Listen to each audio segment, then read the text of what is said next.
I often get asked the question, particularly of couples who've been in a long-term sexual and intimate relationship. What can we do to spice it up? We're in kind of a rut. We keep doing the same thing over and over again. And while it's gratifying, it isn't the most creative. I often suggest as a sex therapist that they try a little exercise. And it goes like this. I ask them to each have three 3x5 cards.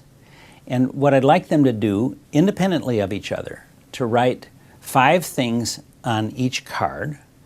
The first card, they write 5 things that they always want to have happen in their sexual interactions with their partner.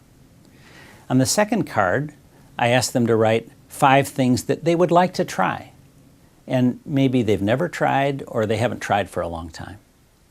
And then on the third card, I ask them to write 5 things that they feel pretty committed to never wanting to do. So they write these independently and then get together and discuss them. In the discussion, what happens is they both affirm the things that are really important to them. So they might both have written down, well, kissing is a really important thing I want to have every time I get together with my partner sexually. And on the second cards, the ones where they're saying things that they might be willing to try, this is really the openness and opportunity for them to explore new ideas. And often couples surprise each other because he might write something that she's actually interested in too, but she never knew that or would have been afraid to ask. So this is the fodder for them to broaden the experience of their sexuality. And then the third one really becomes the boundary. It's, I don't ever want to try that. I want you to know that. That's important for me.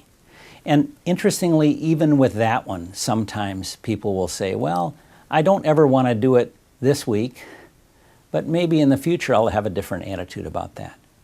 But the outcome is often that it gets people talking about things that they enjoy and things they may want to avoid, but most importantly, things they might be able to try and find new ideas and gratification from.